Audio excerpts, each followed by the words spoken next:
Hi, my name is Christopher Crawford, and you're going to be watching me play through a game I made called NewtsLight. I made this game with a group of 5 other individuals, and the basic concept behind the game is that you can take filters or prisms, stick them into light. Once they're stuck into light and activated, they will turn platforms solid that you can jump across. The original inspiration of this game was Sir Isaac Newton's light experiments, where he discerned that white light is composed of several different types of light. We just kind of took that idea and ran with it. So now that we know about prisms, we also have filters. So basically,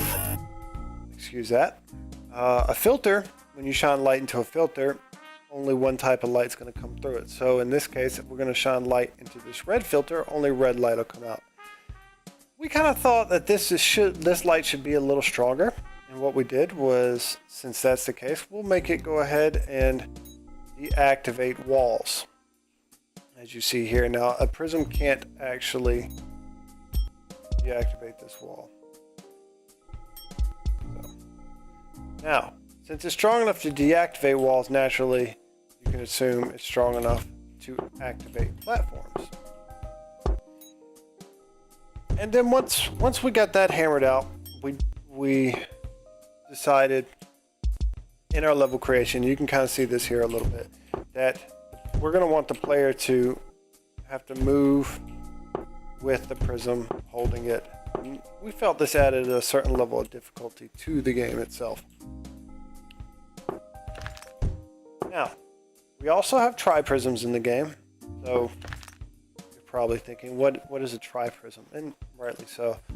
Tri-prism gives us the ability to, or gives the player the ability to bounce light in other directions. And what you can do with that is where you would not have the ability to turn this platform solid or not solid, you can now turn it solid. Okay, so there are some puzzles in this game that are going to require you to take the prism to the other side. So we created a basket or platform system that tells the player, hey, you should probably put something here. And that lets you bring it to the other side. Not only do we have white light, we have lasers. Now, a laser only has one type of light in it. So a blue laser would only have blue light. And a red laser would only have red light. And when that light enters a prism or a filter and it activates, only that type of light is going to come out. So if you stick a red filter and a blue laser, nothing's going to come out because there's no red light going into that red filter. We also have different types of magic boxes in our game. And what that gave us the ability to do is basically teleport the filter or prism or whatever it is to a different location. And it also gave us the ability to change the direction that the rays were shining. Let's go ahead and move this. Now you see we have these arrows that should tell us what direction this filter is shining. All right. Now, what we've done and essentially how this works is that we're using collision detection with volumes. Let me show you this. Okay, now the volumes detect for volumes are used for our soft collision. They're used to turn on prisms, and they're also used to turn blocks solid. They're also used over here, if you can see, for screen transitions.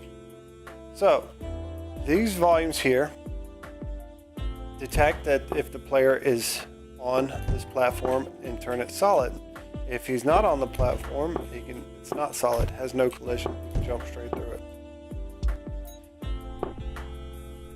Now, why did we go with volumes? We had several issues with collision with UDK. And we decided and came to the conclusion that this was the best way to get accurate collision detection.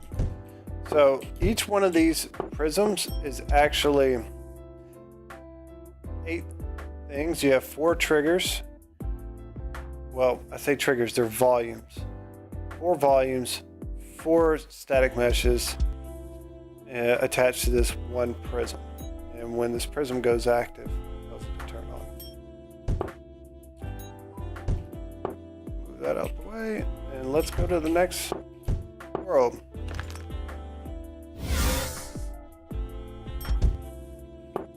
Now, when you come in contact with the screen transition volumes, the game itself calculates how many units it needs to change the camera to one side or the other, and it instantly does it, just like that. So that is the core of the game. I appreciate you watching the game. Now, I have 5 total levels within this game, so please take a moment to play the game if you would. I really put a lot of hard work into it, and I think you will enjoy it. It's quite unique and quite challenging at times. So thank you, and you have a nice day.